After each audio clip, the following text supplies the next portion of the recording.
Hello, good evening, नमस्कार। Space asset दिन दूना रात चौगुना बढ़ते जा रहा है। यानी स्पेस में सैटेलाइट्स, हर कंट्री, केवल इंडिया ही नहीं, हर कंट्री उस सैटेलाइट पे उनका इकोनॉमी डिपेंड होते जा रहा है। क्योंकि आजकल हर चीज, जैसे आप सेल्फ ड्राइविंग कार की बात सुनते हैं, जो हर गाड़ियां भी जीपीएस कंट्रोल आ रही है, क्या होता है, सब कहीं ना कहीं सैटेलाइट से कनेक्ट होता है। इसके लिए मैं एक बहुत अच्छा वीडियो बनाया हूं, जो वर्ल्ड इकोनॉमिक फोरम का रिपोर्ट है स्पेस इकोनॉमी पर। इसको जाके एक बार चेकआउट कीजिएगा। और स्पेस इकोनॉमी में केवल सैटेलाइट ही हम नहीं भेजते हैं, उपग्रह ही नहीं भेजते हैं डिफरेंट पर्पस के लिए, जैसे अर्थ ऑब्जर्वेशन के लिए, कम्युनिकेशन के लिए, नेविगेशन के लिए। इसके अलावा अभी स्पेस टूरिज्म भी बहुत तेजी से बढ़ रहा है। यानी लोग अब वहां पे जाके घूमना चाहते हैं। जिस तरह लोग स्विट्जरलैंड जाते हैं घूमने, उस तरह अब स्पेस में घूमना पसंद करते हैं। इसके लिए भी मैं एक वीडियो बनाया था कि गोपी थोट्टाकुरा जो पहले भारतीय होंगे जो अंतरिक्ष पर्यटक बनेंगे, यानी अंतरिक्ष में घूमने जाएंगे, है ना। अब यह जो स्पेस एसेट बढ़ रहा है, तो यहाँ पे भी बहुत सारा कचरा, जिस तरह अर्थ पे कचरा है, यहाँ भी कचरा है। अब कचरा दो तरह के, एक तो है कि हम खुद बनाते हैं, मैनमेड का कचरा है, और एक नेचुरल कचरा है, यानी ये भगवान बनाते हैं। अब मैनमेड कचरा में क्या होगा, जो भी हम सेटेलाइट भेजते हैं उनकी एक लाइफ टाइम होती है। वह लाइफ टाइम खत्म होने के बाद वह कचरा बन जाते हैं, डेब्रिज बन जाते हैं। वो तो नीचे आते नहीं, डेब्रिज बन जाते हैं। इसके अलावा जो भी हम लॉन्च व्हीकल भेजते हैं उसका भी कुछ पार्ट रह जाता है। इसके अलावा कुछ जो वहां से पहले से जो कचरे हैं उसको वह टकराने के बाद में छोटे छोटे फ्रेगमेंट बन जाते हैं। ये सारे वहां पे घूमते रहते हैं, बहुत तेजी से घूमते रहते हैं, क्योंकि वहां पे तो ग्रेविटेशन है नहीं, गुरुत्वाकर्षण बल है नहीं। अब यहाँ पे नेचुरल में क्या आ जाते हैं, जैसे एस्ट्रॉयड हो गया, मीटोराइड हो गया, और स्पेस वेदर के चलते यानी बहुत सारी गैसेज वगैरह हो गए, है ना, बहुत सारे पार्टिकल्स हो गए, चार्ज पार्टिकल्स हो गए। इन सारे से अपने सैटेलाइट को बचाना होता है। जो हमारा लाइव सैटेलाइट है, जो काम कर रहे हैं यहाँ पे, जो कम्युनिकेट कर रहे हैं, कम्युनिकेशन में काम कर रहे हैं, जो अर्थ को ऑब्जर्व कर रहे हैं, बहुत सारे चीजें जो नेविगेशन में काम कर रहे हैं, जिससे हमारा जो क्रिटिकल एसेट है डिफेंस का, वो डिपेंड होता है। तो इनके लिए नेशनल और इंटरनेशनली लेवल पे एक इस कोलिजन को, इस टकराव को बचाने के लिए बहुत सारे उपाय किए गए हैं। उस उपाय में सभी कंट्री करते हैं। तो हर साल ISRO, Indian space research organisation, एक रिपोर्ट रिलीज करती है। और इस साल जो अप्रैल में रिपोर्ट रिलीज हुआ है उसमें उन्होंने बताया है कि हमने 2023 में, यानी 2024 में रिलीज हुआ तो 2023 का बात बताएंगे, 2023 में 23 कोलिजन एवॉइडेंस मनूवर्स किए। मींस 23 बार सैटेलाइट को टकराने से हमने बचाया, यानी सैटेलाइट को बचा लिया टकराने से 23 बार। और यह जो संख्या है यह सबसे ज्यादा इस बार है। मींस यह दर्शाता है कि स्पेस दिन दूना रात चौगुना क्राउडेड होते जा रहा है। क्लियर, चलिए देखते हैं न्यूज। एनुअल रिपोर्ट हर साल पब्लिश होता है। इस रिपोर्ट का नाम है Indian space situational assessment report, ISSAR, यानी भारतीय अंतरिक्ष का सिचुएशन का मूल्यांकन करने वाला रिपोर्ट, जो कि इसरो रिलीज करता है। लेकिन इसको कंपाइल्ड कौन करता है, ISRO system for safe and sustainable peace operation management, एक मैनेजमेंट है IS4OM, जो इसको कंपाइल्ड करता है। इस रिपोर्ट में ऐसा बताया गया है कि 2023 में इसरो ने 23 जो कोलिजन एवॉइडेंस मनूवर, यानी टकराव को टालने के लिए यह अभ्यास किया। मनूवर मीन्स पैंतरेबाजी होती है, बहुत सारे उपाय अपनाए जाते हैं, है ना। तो यह टकराव को बचा लिया, यानी सेट हमारा लाइव सेटेलाइट को बचा लिया गया, है ना, जो कि अर्थ को ऑर्बिट कर रहा है सैटेलाइट। ये डाटा 2023 में। अब इस 23 में से क्या है, 18 जो है वह लो अर्थ ऑर्बिट में सबसे क्राउडेड ऑर्बिट है, और जो 5 है वह जियो सिंक्रोनस अर्थ ऑर्बिट में, यानी जीईओ में है। जियो सिंक्रोनस अर्थ ऑर्बिट जीईओ में है। क्लियर, जियो सिंक्रोनस अर्थ ऑर्बिट जीईओ, इसको जियो स्टेशनरी अर्थ ऑर्बिट होगा, गलती लिखा गया, जियो सिंक्रोनस का जीएसओ होता। ठीक है। अब जियो अर्थ ऑर्बिट क्या होता है आपको पता है, ये अर्थ है, अर्थ से आपको पता है 100 किलोमीटर से तो स्पेस ही शुरू होता है, कई बार मैं बता चुका हूं, है ना।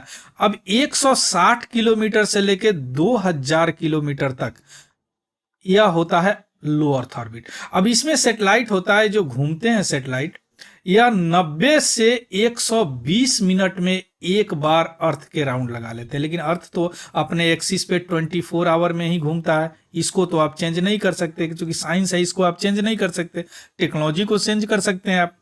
अब यह 90, अब यहाँ पे अगर आप कम्युनिकेशन का कोई ट्रांजिस्टर डालेंगे तो यह काम नहीं करेगा ना, चूंकि यह तो कई बार घूम जाएगा जब तक अर्थ एक बार ही घूमेगा। तो इसको ऑब्जर्वेशन यानी कैमरे डाले जाते हैं। दूसरी बात यह नजदीक होता है तो लेटेंसी कम होता है, लेटेंसी मीन्स डाटा जाने और आने के टाइम को लेटेंसी बोलते हैं, कम होता है। अब इसी में ज्यादा सेटेलाइट इसलिए डाले जाते हैं कि अर्थ ऑब्जर्वेशन सेटेलाइट ज्यादा इसी में डाले जाते हैं, वेदर फोरकास्टिंग सेटेलाइट भी कई डाले जाते हैं। इसके अलावा आपको अर्थ ऑब्जर्वेशन में भी कई चीजें, स्पाइस सेटेलाइट बॉर्डर को देखने के लिए डाले जाते हैं, है ना। अब यहां पे जो अर्थ है, अब अर्थ अगर 24 आवर में एक बार घूमता है, तो अगर हम सेटेलाइट वहां प्लेस करें कि ये भी 24 आवर में एक बार घूमे, तब तो लगेगा कि स्टेशनरी है, जितना स्पीड से घूम रहा है उतने स्पीड से वो घूम रहा है। अब मान लीजिए कि ट्रांजिस्टर डाल दिए, यहां से मोबाइल से आप बात करें तो कनेक्शन बना ही रहेगा, चूंकि ये भी घूम रहा है वही स्पीड से ये भी घूम रहा है, इसलिए इसको जियो स्टेशनरी ऑर्बिट बोलते हैं। तो इसमें मोस्टली वह सेटेलाइट डाले जाते हैं जिससे कम्युनिकेशन यानी 24/7 का काम लिया जाता है। तो इसमें 5 ऐसे काम किए हैं, यानी 5 बार हम अपने सेटेलाइट को टकराने से बचाए हैं, और इसमें 18 बार हम अपने सेटेलाइट को टकराने से बचाए। इसका मतलब क्या हुआ कि जो कोलिजन अवॉइडेंस मनूवर है हर साल बढ़ रहा है। अभी हम ग्राफ देखेंगे, इसका मतलब है कि हमारा जो स्पेस है ना वह बहुत क्राउडेड होते जा रहा है, हमारा आउटर स्पेस। क्लियर। देखिए ये है आपको जियो सिंक्रोनस ऑर्बिट या जियो स्टेशनरी ऑर्बिट। जियो सिंक्रोनस जियो स्टेशनरी में केवल अंतर यही होता है कि जियो स्टेशनरी इक्वेटर के साथ 0 डिग्री एंगल बनाते हैं, इक्वेटर के एकदम सामने होता है, और या जियो स्टेशनरी जिसको जीईओ बोलते हैं, और जियो सिंक्रोनस है इक्वेटर के साथ कुछ एंगल बनाते हैं तो इसको जीएसओ बोलते हैं। बाकी सारा सेम ही होता है, दोनों में कम्युनिकेशन पर्पस के लिए काम किए जाते हैं। तो ये देखिए आपको लो अर्थ ऑर्बिट कितना क्राउडेड। अब इसमें कोई लाइव सेटेलाइट आप डालेंगे तो उनको बचाना पड़ेगा ना। अब इसमें क्या है, मैनमेड भी है, जो सेटेलाइट खत्म हो गया वो भी घूम रहे हैं, फ्रेगमेंट घूम रहे हैं, लॉन्च व्हीकल घूम रहे हैं, इसके अलावा नेचुरल चीज भी घूम रहे हैं, मेट्योराइट घूम रहे हैं, है ना, मेटियोर घूम रहे हैं, इसके अलावा एस्ट्रॉइड घूम रहे हैं, बहुत तरह के गैसेज घूम रहे हैं, है ना, जो स्पेस वेदर के कारण। स्पेस वेदर पे भी बहुत अच्छा मैं वीडियो बनाया हूं, एक बार चेकआउट कीजिएगा। क्लियर। अब हम आते हैं, इस तरह का छोटा भी होता है बड़ा भी होता है, और सबका वेग मोर देन 20,000 किलोमीटर होते हैं। लो अर्थ ऑर्बिट की बात कर रहा हूं, इतने स्पीड से चलते रहते हैं। अब अगर कोई दो टकरा गया ना तो कितने फ्रेगमेंट बनेंगे इसके। अब अगर वह लाइव से सेटेलाइट से टकरा गया तो क्या होगा, बात आ रहा समझ में। इसको कैसलर इफेक्ट भी बोलते हैं, जो जेस कैसलर साहब दिए थे, है ना। अब आते हैं, देखिए 2005 में 3 बार हमने बचाया, 2016 में 5 बार, 17 में, 18 में, 19 में 8 बार, 20 में 20 बार, देख रहे हैं, और 22 में 21 बार, इस बार 23 में 23 बार हमने बचाया। इसका मतलब है कितना क्राउडेड हमारा स्पेस हो रहा है। क्लियर। चलिए अब आते हैं, और रिपोर्ट क्या कहा है। 2023 में टोटल जो 3033 अलर्ट आए हैं, नेशनल इंटरनेशनल सारे लोग लगे रहते हैं, चूंकि स्पेस फ्री फॉर ऑल है, सब कोई यूज करता है, इसलिए सब लोग डाटा शेयर करते हैं। जो कि इतने 3333 अलर्ट आए, जो डिस्टेंस 2 सेटेलाइट के बीच 1 किलोमीटर से भी कम था। जो इसरो सेटेलाइट, इसरो इंडिया है तो इसरो का सैटेलाइट होगा, उसमें से 2700 है ना एकदम क्लोज अप्रोच हो गया था जो ऑब्जर्व किया गया। और दूसरा, और जो 2700 में से 3033 में से 2700 हटा दीजिए तो वह 5 किलोमीटर तक था। यानी आइडियल स्टेट 2 सेटेलाइट के बीच 2 किलोमीटर माने जाते हैं। इससे अगर यह डिपेंड करता है कि सैटेलाइट का काम क्या है, स्पीड क्या है, लेकिन आइडल ऐसे माने जाते हैं, एक आदर्श माने जाते हैं। इससे अगर कम होता है तो थोड़ा सा डेंजर माना जाता है। यह सामान्यतः रूल नहीं है, यह डिपेंड करता है सैटेलाइट के काम है ऑर्बिट पे, है ना। सो कोलिजन अवॉइडेंस एनालिसिस उसी का एक पार्ट होता है रिपोर्ट में, जो लॉन्च व्हीकल के बारे में बताया जाता है। उन्हीं में बताया था कि चंद्रयान 3 को भी 4 सेकेंड के लिए उसको डिले किया गया। अगर वो डिले नहीं किया जाता तो वह किसी डेबरी से टकरा जाते, जो किसी लॉन्च व्हीकल का था, इसीलिए उसको डिले करके और तब वहां पर भेजा गया। अगर यह सब यंत्र नहीं होता या टेक्नोलॉजी नहीं होता तो चंद्रयान 3 जो अभी हिस्ट्री बनाया है, पहली बार साउथ पोल पर जाके लैंड किया है, वह नहीं बन पाता, है ना। अब हम आते हैं इस तरह का, ये बहुत सारा, अब यह जो चंद्रमा है, केवल हमारा चंद्रयान 3 थोड़ी है, बहुत सारे चंद्रयान माने मून मिशन है। चंद्रयान 2 हमारा है, LRO है, धानुरी है, लूना 25 इससे पहले गया था, फेल कर गया। ये भी रसिया का फेल तो कर गया, लेकिन ये डेबरीज बन के वहीं पे है। अर्टेमिस P1 है, अर्टेमिस P2 है ना। अब आते हैं, थोड़ा सा रिपोर्ट की बात कर लेते हैं। ISSR क्या है? यह एनुअल रिपोर्ट है, तो शुरू में हम बता चुके हैं, हर साल रिलीज होता है। इसमें बताया जाता है कि स्पेस का सिचुएशनल अवेयरनेस क्या है, यानी स्पेस का सिचुएशन के बारे में अवेयर किया जाता है ना। यह कौन करता है? हर देश का जो अपेक्स इंस्टीट्यूशन है स्पेस का, जैसे इंडिया का इसरो है, आपको अमेरिका का नासा है ना, ये लोग करते हैं। अब यह क्यों जरूरी है? जरूरी यही है कि जो अभी हमारा जो स्पेस एसेट है ना, यह क्रिटिकल एसेट में आ गया है, यानी बहुत महत्वपूर्ण हो गया है स्पेस। तो यह जो असेसमेंट है, यह जो रिपोर्ट है, यह बहुत जरूरी है स्पेस एसेट को ऑपरेट करने के लिए। अभी हम बताएं, जैसे नेचुरल ऑब्जेक्ट भी होते हैं, जैसे एस्ट्रॉयड हो गया, मीटोराइड हो गया, कॉमेट्स हो गया, पार्टिकल फ्लक्स हो गया, जो कि सन से आते हैं, है ना, स्पेस वेदर का पार्ट हो गया। और आर्टिफिशियल स्पेस ऑब्जेक्ट भी हो गया, जैसे हमारा मृत सैटेलाइट जो काम नहीं कर रहा, लॉन्च व्हीकल का फ्रेगमेंट, है ना। दो अगर मृत सैटेलाइट टकरा गए हैं, उनका छोटे छोटे फ्रेगमेंट, है ना। तो यह ऐसे एक्टिविटी जो इसरो के द्वारा किया जाता है, ऑफ कोर्स इसरो के द्वारा किया जाता है, जो कि क्या प्रेडिक्शन करते हैं, क्लोज अप्रोच करते हैं, assessment of satellite, launch vehicle का। इसके अलावा वह एटमॉस्फेरिक री एंट्री करते हैं, यानी कई बार होता है, जैसे हमारा मेगा ट्रॉपिक अभी तुरंत आया, जैसे हम यहाँ से देखते रहते हैं, हमारा इसरो देखते रहता है, कोई सैटेलाइट जैसे लाइफ उसका खत्म हो गया, लाइफ खत्म होने के बाद में अगर उसमें फ्यूल बचा हुआ है तो उसको क्या करते हैं हम, डी ऑर्बिट, यानी उसको speed slow slow slow slow करके अर्थ में एंट्री करा देते हैं, अर्थ में बर्न हो जाता है। तो क्या होगा? डेब्रिज नहीं बना। इसको बोलते हैं एटमॉस्फेरिक री एंट्री, ये ना बहुत अच्छी चीज होती है ना। तो हमने भी कराया है इसको, मेगाट्रॉपिक का। तो ये सारे काम कौन देखता है? या स्पेस सिचुएशनल अवेयरनेस के तहत इसरो देखता है। इसी के तहत नेत्रा प्रोजेक्ट भी चल रहा है हमारा। अब हम आते हैं, यह कोलिजन अवॉइडेंस मनूवर क्या होता है, कैम क्या होता है, यानी टकराव को रोकने के लिए जो पैंतरेबाजी है, अभ्यास है, वह क्या होता है।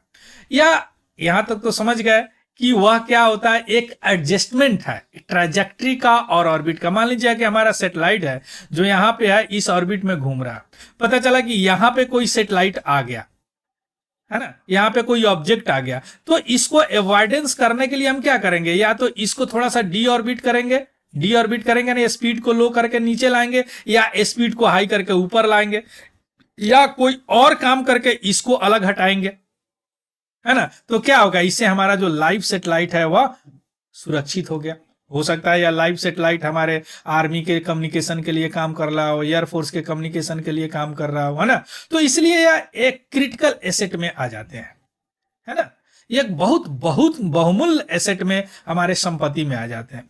तो यह क्या करता है? ट्रैजेक्टरी एडजस्टमेंट करता है कैम। इसके अलावा जो भी स्पेस क्राफ्ट है उसको पोटेंशियल कोलिजन, यानी टकराव की संभावना को रोकता है अदर ऑब्जेक्ट जो स्पेस में है, चाहे वह नेचुरल हो या मैनमेड हो, है ना। इसके अलावा स्पेस सर्विलेंस सिस्टम के थोड़ा या ऑर्बिट ट्रैक करता है, ऑर्बिट के वेरियस ऑब्जेक्ट स्पेस, यानी ऑर्बिट में ऐसा तो नहीं कि कोई और ऑब्जेक्ट आ रहा है, ये सारे चीज ट्रैक करते रहते हैं।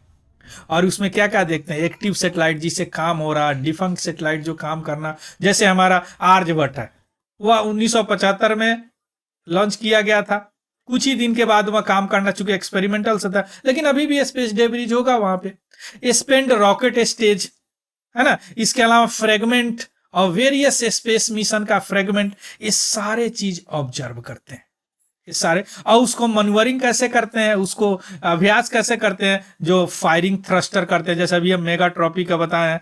जैसे अब काम खत्म हो गया तो उसको इन्वायरमेंट में लाना है, तो क्या करना है, उसका स्पीड कम करना, इंजन को बंद कर देंगे, फ्यूल यूज कर देंगे, ग्रेविटेशनल से नीचे आने लगेगा, है ना। तो इसलिए फायरिंग थ्रस्टर, ऊपर ले जाना हो तो उसको और फायर करेंगे, तेज करेंगे, है ना। तो यह ओरिएंटेशन यानी स्पेसक्राफ्ट का ऑर्बिट को एक जैसे लाता है। और दूसरी बात कि वेलोसिटी अगर जरूरत पड़ती है चेंज करने का तो चेंज भी किया जा सकता है। ये सारे चीज आते हैं कोलिजन अवॉइडेंस मनूवर में, जिसको शॉर्ट में कैम बोलते हैं। Clear. So this is all about the news. इसका पीडीएफ हमारे टेलीग्राम चैनल है तिवारी जनरल स्टडी, इसी नाम से है, उस पर मैं डाल दूंगा, वहां से देख लीजिएगा, उसको भी ज्वाइन कर लीजिएगा। अगर यह आपको अच्छा लगा है, कुछ सीखे हैं इससे, क्योंकि स्पेस टेक्नोलॉजी के लिए बहुत इंपॉर्टेंट है, तो प्लीज इसको लाइक और शेयर जरूर कीजिएगा। इसमें जो भी कीवर्ड मेंशन है उसका मैं डिटेल नहीं कर पाया हूं, लेकिन आप जाएंगे हमारे फोल्डर में, यूट्यूब के जो फोल्डर बना हुआ अलग अलग स्पेस टेक्नोलॉजी, डिफेंस टेक्नोलॉजी, तो उसमें आपको सारी चीजें मिल जाएगी, तो वहां से आप इसको कंप्लीट कर सकते हैं। Clear. So this is all about the news, और thank you, have a good day and happy learning. Thank you very much.